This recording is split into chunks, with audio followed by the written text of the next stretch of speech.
कसं ऐकणार मला सांगा? कानाने ऐकणार, मनाने ऐकणार की कसं ऐकणार? मनाने. हा. आणि मी जे सांगतोय, ज्यांचे आई वडील आलेत ते ऐकतील, परंतु तुम्हाला मी जे सांगणार आहे ते घरी जाऊन सांगायचं. कळलं? आता मला एक सांगा, आपण रस्त्याने जातो, तर रस्त्याने कुठल्या कुठल्या गाड्या जातात? तुम्हाला कुठल्या कुठल्या प्रकारच्या गाड्या माहिती आहेत? चला एकेकाने सांगा. टू व्हीलर, ट्रक, गुड, वा, रिक्षा, डंपर, कार, म्हणजे बऱ्याचशे माहिती आहे ना. त्यामध्ये सायकल पण एक येते, बरोबर आहे. आता तुम्ही शाळेत जेव्हा ऍडमिशन घ्यायला येतात त्यावेळेस तुम्हाला तुमचे आई बाबा काय घेऊन येतात? तुमची जन्म हे घेऊन येतात ना, जन्माची नोंद घेऊन येतात ना इकडे, की बाबा शाळेला घ्या, शाळेमध्ये ऍडमिशन द्या वगैरे द्या. तसंच कुठली गाडी चालवताना एक लायसन लागतं. काय लागतं? लायसन. माहितीये तुम्हाला लायसन कसं असतं? तुम्हाला आयडेंटिटी कार्ड दिलेलं आहे ना, तुमचे ओळखपत्र. तसं एक गाडी चालवण्यासाठी एक लायसन असतं. मग ते लायसन साठी वयोमर्यादा ठरवण्यात आलेली आहे. तर लायसन साठी वयोमर्यादा काय ठरवण्यात आलेली आहे? समजा आता स्कूटर आहे. आता ती स्कूटर म्हणजे त्याच्यामध्ये गिअर नाही, विदाऊट गिअर वाली स्कूटर आहे. तर त्या स्कूटरसाठी 16 वर्ष पूर्ण झालेला कुठलाही मुलगा मुलगी ही पात्र असते, त्यांना ती लायसन मिळतं. कुठलं चालवायला?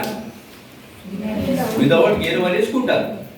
आणि जे गिअरवाली मोटरसायकल असते, कार असते किंवा ट्रक वगैरे असतात त्यांच्यासाठी वेगळे असतात. आता स्कूटर आणखी कारसाठी वयोमर्यादा लायसन्स साठी काय आहे? तर 18 वर्ष पूर्ण असावी लागते. किती? 18 वर्ष पूर्ण असावी लागते. आणि तुम्हाला मोठी गाडी म्हणजे ट्रक किंवा तुम्हाला बस, ट्रॅव्हलर बस वगैरे चालवायची असेल तर त्याला वयोमर्यादा कमीत कमी 21 असावी लागते. आलं लक्षात? काय काय तुम्ही लक्षात ठेवलं? काय नाही बोला. तुम्हाला आता मी काय काय सांगितलं?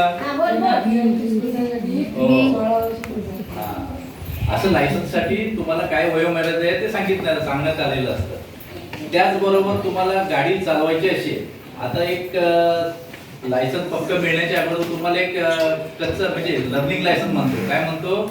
लर्निंग लायसन्स काढावं लागतं.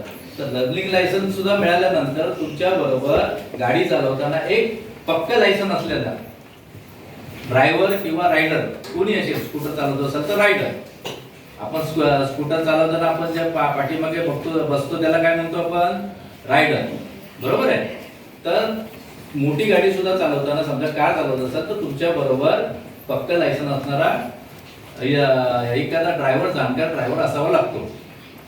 आता एक तुम्ही गाडी चालवत असताना, मोटरसायकल चालवत असताना तुम्हाला काय तुमचे सुरक्षा करण्यासाठी काय करावं लागतं? काय करणं, काळजी घेणं आवश्यक आहे? सांगा बघू. हेल्मेट. Very good. म्हणजे बऱ्याचशा मुलांना चांगलं माहिती आहे आणि चांगली तयारी केलेली आहे त्यांनी. हेल्मेट लागतं. तर हेल्मेट का घालायचं असतं? की आपली सुरक्षा, आपल्या डोक्याची सुरक्षा होण्यासाठी. तसंच फोर व्हीलर चालवताना सीट बेल्ट बांधायचा असतो. सीट बेल्ट का बांधायचा असतो? की सीट बेल्ट समजा नाही बांधला तर आता नवीन टेक्नॉलॉजी आलेली आहे, त्याच्यामध्ये आपल्याला ते हे असतं, फुगे असतात आतमध्ये ठेवलेले किंवा उशा असतात, त्याचं ओपन जोपर्यंत सीट बेल्ट आपण वापरत नाही तोपर्यंत ते ओपन होत नाही. समजा इकडे कुठे ठोकली आपण गाडी, तर ते ओपन होण्यासाठी, त्या पिशव्या ओपन होण्यासाठी ते सीट बेल्ट बांधणं आवश्यक असतं. हा. नंतर आता तुम्हाला दुसरी गोष्ट, आता गाडी चालवताना तुम्हाला आणखी काय काय काळजी घ्यावी लागते? आपण समजा आता रस्त्याने चाललोय तर तुमची गाडी कुठल्या दिशेने, म्हणजे तुम्ही कुठल्या दिशेने चालवणार? Very good. आणि समोरून येणारा उजव्या बाजूने तुमच्या येणार, बरोबर ना? त्याची ती डावी बाजू असणार, परंतु ती उजवी बाजू. तसंच तुम्ही रस्त्याने चालत असताना तुम्ही काय काळजी करायला पाहिजे? तुम्ही डाव्या बाजूने नाही चालायचं. गाडी डाव्या बाजूने चालते तर तुम्ही नाही डाव्या बाजूने चालायचं. रस्त्याने चालत असताना नीट ऐका, तर तुम्ही उजव्या बाजूने चालायचं. उजव्या बाजूने का चालायचं? आपल्या की समोरून येणारी गाडी ही आपल्याला सहज दिसते, पाठीमागून येणाऱ्याला आपण दिसत असतो. एक वळण सोडलं तर बाकीच्या ठिकाणी म्हणजे स्ट्रेट रोडला आपण दिसत असतो, म्हणजे तो काळजी घेतो आपली. पण आपण समोरून येणाऱ्या वाहनाची काळजी घेतली पाहिजे ना, म्हणून कुठून चालायचं आपण? उजव्या बाजूने. आलं लक्षात? कुठून चालणार तुम्ही? उजव्या बाजूने. Very good. आता दुसरी गोष्ट म्हणजे गाडी चालवताना कुठलीही गाडी त्याला वेग मर्यादा दिलेली असते.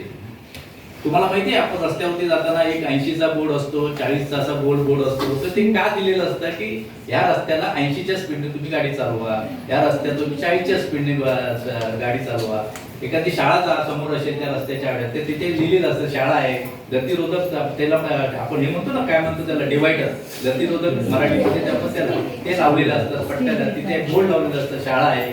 मग शाळा असताना आपण काय करायला पाहिजे, तिथे तुमची स्पीड कमी झाला पाहिजे, कारण मुलं सुटली कधीतरी सुटली की ते रस्ता ओलांडत असतात.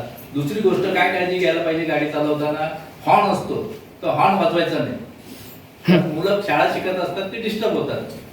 हे बेसिक तुम्हाला म्हणजे ज्या काय काय माहिती आहे ते तुम्हाला माहिती असावं. आणि तुम्ही आमचे शिडवणे गावचे विद्यार्थी खरोखर हुशार झाले पाहिजे आणि हुशार आहात त्याबद्दल काहीच म्हणजे शंका नाही. तुम्हाला शिक्षक चांगले मिळालेले आहेत. दुसरी गोष्ट, गाडी चालवताना तुमचा स्पीडवरती कंट्रोल पाहिजे. तुम्ही पिक्चरमध्ये बघता स्टंट, तसे स्टंट करू नका. त्या स्टंट एक्सपर्ट करत असतात. कोण? जे एक्सपर्ट असतात ते करत असतात. तुम्हाला दाखवतात की एखादा हिरो गाडी हवेमध्ये उडवतो वगैरे, ते काय नाही, ते सगळं ते स्पेशल इफेक्ट्स असतात. तर तसं काही होत नाही, काही नाही. आलं लक्षात? आपण आपल्या त्या स्पीडमध्ये, व्यवस्थित स्पीडमध्येच गाड्या चालवायच्या. दुसरी गोष्ट म्हणजे आपण लहान असताना, आणि आता इथे बरेचसे पालक हजर आहेत, तर तुम्ही लहान मुलांना शक्यतो गाडी चालवायला देऊ नका तुमच्या ताब्यातली. तुम्हाला वाटतं, कौतुक वाटतं की आपण नाही, तर आपल्याला मिळालं नाही, आपल्या मुलांना द्यावं. हे प्रत्येकाची इच्छा असते की आपल्या मुलांना, म्हणजे माझी पण इच्छा असते की मुलाला माझ्या, मी नाही चालवली लहानपणी, माझ्या मुलाला घेऊ. पण तसं कौतुक म्हणजे असं कौतुक करू नका, ओव्हर कौतुक करू नका, त्यांना शक्यतो देऊ नका. आता तुम्हाला पुण्यातला एक इन्सिडेंट तुम्हाला माहिती आहे, करोडपतीचे ती औलाद होती, माहिती आहे ना, ते अगरवाल. त्याने काय केलं, करोडो रुपयाची गाडीची वाटोळ तर लावलंच, पण आई बापाला पण त्याने आतमध्ये घातलं, आजोबाला आतमध्ये घातलं, सगळ्यांना. म्हणजे किती लोक त्याच्यापुढे त्या हे झाले. तर ह्या काय काय गोष्टी आपण पालकांनी सुद्धा आपण थोडस जबाबदारीने राहिलं पाहिजे. आता महत्वाची गोष्ट, गाडी चालवताना तुम्ही काय केलं नाही पाहिजे, मोबाईल वरती बोललं नाही पाहिजे. मोबाईल तुमचा बंद. काय पाहिजे का बोलणार? गाडी चालवताना मोबाईल बंद पाहिजे, मोबाईल वापरायचा नाही. तिसरी गोष्ट, तुम्ही तर काही लहान मुलं नशा करणार नाही, पण जे मोठे आहेत त्यांनी शक्यतो नशा करून कुठलीही गाडी चालवू नये. नशा म्हणजे आलं लक्षात कुठली नशा असते, काय काय असते नशा, नशेचे प्रकार माहिती आहेत? बोला एखादी, कोणतरी हुशार पण विद्यार्थी आहे. अल्कोहोल. अरे वा, कोण बोला अल्कोहोल?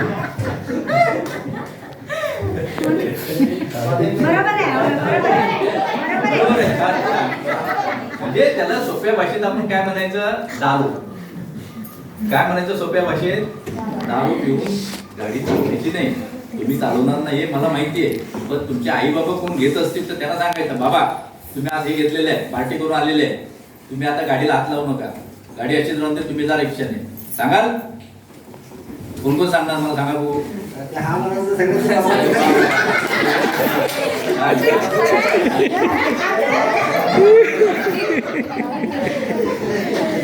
आता तुम्ही म्हणताय, आता हे मी सांगतोय, पण हे तुम्ही हे सगळं केल्यानंतर तुमच्यावरती कारवाई होते, पोलीस कारवाई करते. आता पोलिसांना कसं कळतं की तुम्ही दारू प्यालेले आहे? बरोबर आहे. पोलिसांना कुठल्या माध्यमातून कळतं दारू प्यालेले आहे तुम्ही? समजा एखादा ड्रायव्हर, तुम्ही म्हणजे ड्रायव्हर, तर त्यांच्याकडे एक स्पीडोमीटर नाही, सॉरी, ब्रेथ अनालायझर म्हणून एक ते हे असतं. काय असतं? Breath analyser. म्हणजे तुमचा श्वासोच्छ्वास हे करायचं, क्लासिफिकेशन करतं, म्हणजे ते किती त्याला हे करायचं. तर ब्रेथ अनालायझर ते डिटेक्ट करतं अल्कोहोल, आणि अल्कोहोल त्याच्यामध्ये 0.05 चं प्रमाण हे ग्राह्य धरलं जातं, 0.05.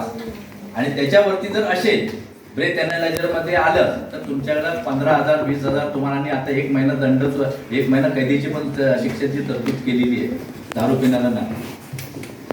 दुसरी गोष्ट, तुमची वेग मर्यादा कोणतं असतं? स्पीडोमीटर मी तुम्हाला आता मध्ये आता आपण बोललो ना, तर स्पीडोमीटर कसे असते बघा. कधीतरी कोपऱ्यात गाडी उभी असते पोलिसांची, पाठीमागचा दरवाजा असा उघडा असतो जीपचा, आणि तिथे एक गन बसवलेली असते स्पीडोमीटर, आणि ती किती स्पीडने तुम्ही चाललेला त्या स्पीडचं ते रेकॉर्ड करतं.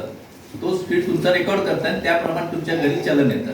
तुम्हाला थांबायला पण लागत नाही, काय नाही, पण तुमच्या रेकॉर्डवरनं ते तुमच्या घरामध्ये चलन येतं. चलन म्हणजे काय की पावती असेल तुम्ही की ते जाऊन दंड भरा, तुम्ही हा असा त्याचा तुमचा फोटो तुमच्या ॲपवरती असतो, मोबाईलवरती वगैरे त्याचा फोटो वगैरे तुमच्या गाडीचा वगैरे सगळे येतात. तर तुम्ही भांडू शकत नाही की मी नाही गेलो किंवा काय नाही, सगळं असतं त्याच्यामध्ये, स्पीडोमीटरमध्ये रेकॉर्ड केलं जातं. आलं लक्षात. तिसरी आता महत्त्वाची गोष्ट म्हणजे तुम्ही आता हायवे आपण चाललोय, हायवेवरती आपण चाललोय, तर हायवेला एक तुम्हाला माहिती आहे मोठा एक पट्टा असतो चार चाकी वाहनांना जाण्यासाठी, आणि एक छोटा 4 फुटाचा एक पट्टा असतो साईडला. तर तो कशासाठी आहे तुम्हाला माहिती आहे का? तर तो मोटरसायकलसाठी, स्कूटरसाठी तो ठेवलेला आहे. त्यांनी त्याच पट्ट्याच्या आतून जायचं आहे. तर त्या पट्ट्यामधून समजा गेला आणि एखादा अपघात झाला तर तुम्हाला नुकसान भरपाई चांगली मिळते, पूर्ण मिळते. असं होऊ नये पण सांगतो. तर ते तुम्ही म्हणणार ते कसं करणार ते इन्शुरन्सवाल्यांना, ते इन्शुरन्सवाल्यांना कसं कळतं की पोलीस येतात त्यावेळेला, अपघात होतो त्यावेळेला, आणि ज्या ठिकाणी अपघात झालेला आहे तिथला पंचनामा, त्या जागेचा पंचनामा केला जातो, आणि त्या जागेचा पंचनामा केल्यानंतर ती जागा निश्चित होते.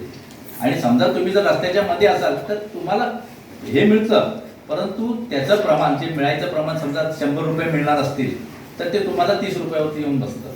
म्हणजे 10 लाख मिळणार असेल तिथे तुम्हाला 3 लाख रुपये मिळतात. तर ह्या गोष्टी तुम्ही व्यवस्थित हे करा. मला सांगा, आता एक आपल्याला शपथ घ्यायची आहे, हां, तर माझ्याबरोबर सगळ्यांनी शपथ बोलायची, बसूनच बोला. हां, एक वाहतुकीच्या संदर्भात आहे, नंतर पण दुसरा मी तुम्हाला दुसरा टॉपिक सांगतो तुम्हाला काय घ्यायचं.